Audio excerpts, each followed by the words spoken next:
сега поглед и към квартал Младост, където също зрее напрежение. Днес тръгва делото, даже мога да кажа, че след час и половина тръгва делото заради забранения референдум за застрояването в квартал Младост.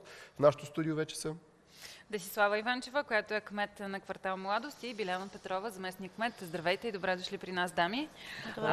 Да започнем с днешното дело, което стартира в 9 часа за забранения референдум за застрояването в Младост. Обжалвате отказа на Столичния общински съвет срещу провеждането на референдума. Какво очаквате?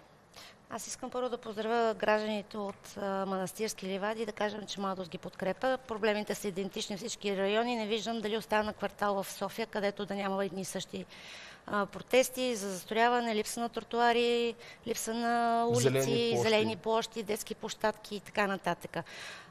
Другото, минавам веднага към референдума. Това, което ще желаем, е протокола да се обяви за нищожен, тъй като нямат методика, която да се определи със стара дата преброяването и актуализирането на хората.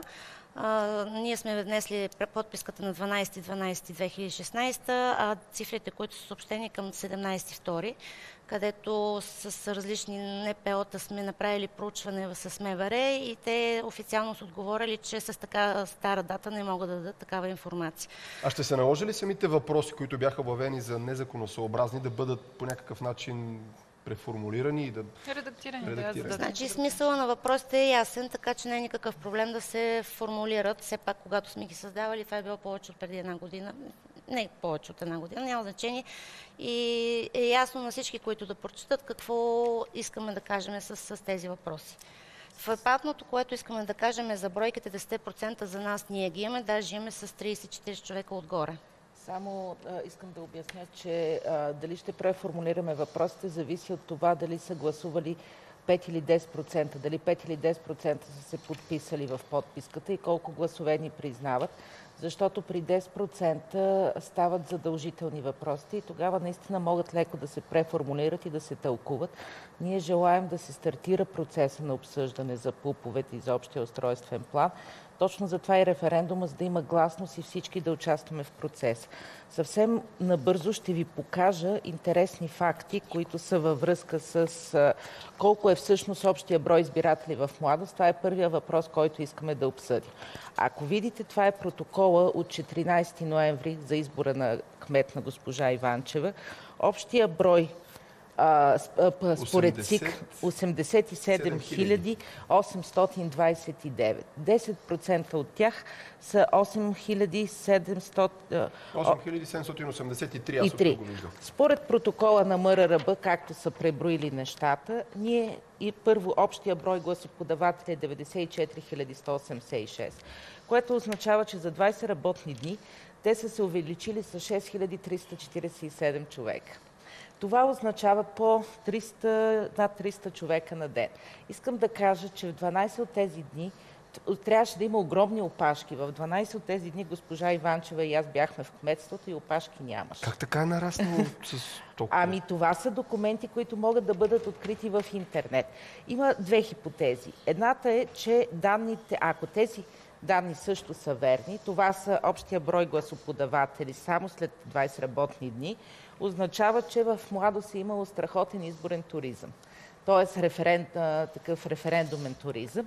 Другата хипотеза, която е възможна, че тези данни не отговарят и точно това ще жалим по делото, да се направи експертиза по делото, дали тези 94 хиляди отговарят на закон. Кой може да ги е манипулирал? Значи не е сигурно, че е манипулация. Точно това искам да кажа. Ние бяхме лишени, сега ще кажа, бяхме лишени от правото да наблюдаваме процес. Елен Герджиков не ни изпрати диска с резултатите, затова и ние също на тъмно.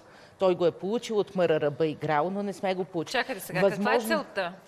Щом може да не са манипулирани. Значи може да просто това да са общия брой гласоподаватели за национален референдум, без да е взета предвид уседналост, тъй като това може да обясни разликите. Но ние наистина само предполагаме.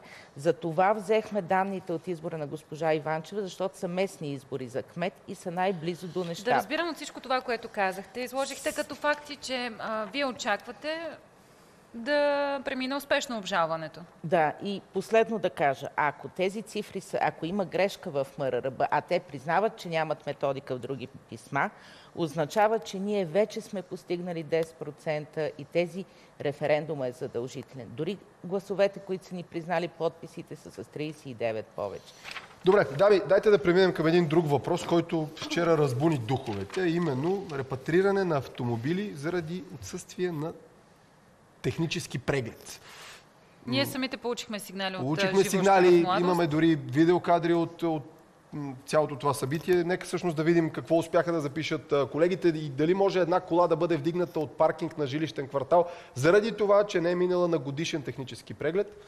Оказва се, че точно това се случило на собствениците на автомобил от столичния комплекс Младост, при това без да бъдат предупредени от общинската администрация. За абсурдната ситуация разказва Петю Атанасов и оператора Атанас Захариев. Вижте. 20-годишният автомобил от няколко години седи на 1 метър от входа на семейство Боянови. Като причина за вдигането на колата, хората управлявали паяка обяснили, че автомобила не притежавал годишен технически преглед. Това е частен имот. От тук надолу, това е към сградата. Сградата е наша. Те въобще влизат все едно в дома ми и ми крадат нещо от моя дом. Колата има сантиментална стойност за семейството. Закупена през далечната 1996 година. Паркиране пред дома на семейството, за да не спират други автомобили пред вратата им. След 20 години вярна служба, от него остават само регистрационните табели. По заповед на кмета на район Младост Десислава Иванчева. Това са ви регистрационните номера? Да, това е регистрационни номера. Само това ви остана от колата? Това е. Това трябва да го върнем, защото иначе не глобят. Иначе ще продължите да плащате данъци. Законът е категоричен и допуска, че кола, която не е преминала годишен технически преглед, може да бъде отстранена принудително. Но преди това собствениците на автомобила трябва да бъдат предупредени и в 3-месечен срок да решат какво да правят с автомобила. Те въобще не са ни предупредили. Нито са ми слагали стикери, нито са ми казали, ние ще дойдем да ви вдигнем колата. Колата здрава, видяхме отдолу не измила. Не даваха никакъв документ на хората, ето взимам ви кола, ето заповедта. Дойдоха с полиция, натиснаха ги. В тая държава има закони, но никой не ги спазва. Колкото и да са лоши, все пак са закони. За новините ОНР, Петю Атанасов. Какво се случва сега? Аз вчера си направих труда да погледна закона. Ако дадена кола няма технически преглед, 50 лева е глобата, но никъде не пише, че трябва да се репатрира. Сега, първото, което е, вчера ви очаквахме, имахме документите, които да покажем като коректни и точни. Закона, който е за стикирането, ако в рамките на 2 години колата не е, смисъл няма технически преглед, с комисия от 3 човека, представители на 3 различни институции, съставят протокол. Представителите на тези администрации са районното управление в съответния район, столичния инспекторат и представител на районната администрация. Тази комисия установява, стикира, прави протокол, че колата е повече от над 2 години не платила си технически преглед, следователно и гражданска отговорност. Това е миналата година, юни месец. Паркиране на общински парцел. Това е за тези, които живеят в Младост, на бившия Мобиком парцела, който е. Всички знаем, че там близост има един единствен частен парцел, който е охраняем с ограда и с бариера. Това е единственото частно паркоместо, паркинги, където се намират в района. След това март 2017 година се прави повторна проверка. Установява се, че няма никакви движения по колата. В смисъл не е преминал пак технически преглед, пак не е преместена и 3 месеца по-късно тогава вече се издава заповед от моя страна. Има едно нещо, което мен лично ме смущава. Първо да изясним на какво законово основание се случва тази акция и по-конкретно. Вие предупредили ли сте предварително собствениците на тези коли? Току-що ви обясня. И още нещо, само секунда. Как така се влиза в частна собственост, за да се вземе тази кола? Кой на го какво казва, основание? че е Има такива сигнали. Един автомобил беше дигнат буквално пред къщата на хората. Това, че къща имат и това, че аз имам двор, примерно гараж в даден блок, не прави, примерно, като съм собственик на този гараж и блок, че съм собственик и на парцела отпред. Само да добавя, в Младост всъщност това отдавна и ние казваме във връзка с референдума, че собствеността е на блока, а прилежащите части и земите са общински. Така че паркоместата до блока са всъщност общинска собственост. Добре, това го изчистихме. Предупредени ли са били собствениците на тези автомобили? Естествено, да водят се винаги дълги кореспонденции, значи той от миналата... Господина в репортажа каза, ние не получихме никакъв документ. Сега да докажа, че това е на фирма и може би изпращани са писма с обратна разписка двукратно, като тази кола не е частна, това се води на фирма, може би на господата, които имат. И ако те не са си поставили някъде на пощенската кутия, че е и на фирмен адрес, е възможно да са се върнали. Това масова практика ли ще стане? Вдигането на автомобили? Сега масова практика ще стане, защото паркингите в Младост, които са общински, не са автоморки. Всяко место за нас е важно. Знаете, че ние имаме голям проблем с паркирането и всяка кола, която е стикирана, след което се води още поне от 3 до 6 до години месеци кореспонденция с предупреждение, информиране, елате, вижте си, преместете си и така нататък.